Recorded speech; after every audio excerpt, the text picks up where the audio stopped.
you know, Hazleton is really a hot spot for the political game, and a lot of past presidents, former presidents, and actually those running for office have visited Luzerne County, specifically Hazleton. That's true. And one president who came to the area 60 years ago was John F. Kennedy. In the days before the election, he campaigned in downtown Hazleton, and that was a tribute to how important Hazleton, southern Luzerne County, and of course northeastern Pennsylvania was to Kennedy's victory over Richard Nixon, who at that point was vice president under Eisenhower in his second term. So in the days before the election, late October, it was a crisp autumn day, Kennedy spoke in front of the Altamont Hotel before a crowd of over 12,000 people. Now the question is, why did he pick Hazleton? And the answer was simple for that time.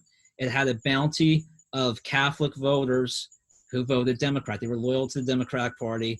They were inspired that Kennedy would have become the first Catholic president of the United States. And many of those people who were in that crowd that day remember the 1928 election when Al Smith ran for president, and he would have been the first Catholic president.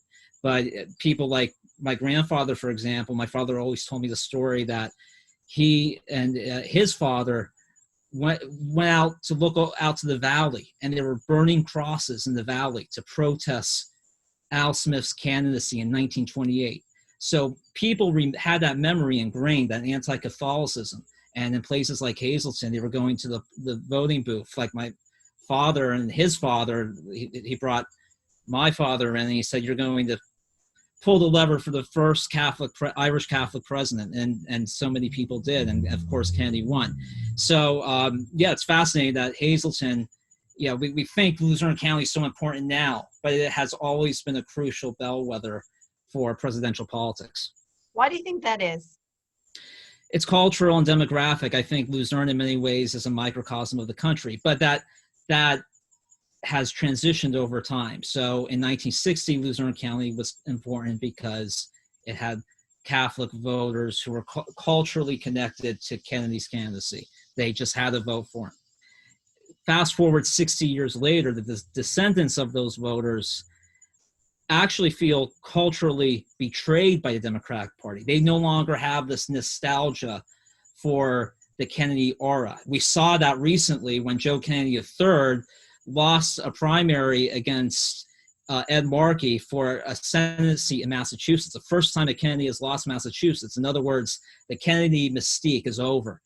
And I think that applies to Luzerne County too. You're not hearing people say they're voting for Joe Biden because he'll be the second Catholic president. Catholicism is playing no role. These are voters who are going to Trump, who are Catholic and oftentimes Democrat, but the Democratic Party no longer speaks to their concerns, and therefore they came in huge numbers to Trump in 2016, and we'll see that encore performance for Trump in Luzerne County in November.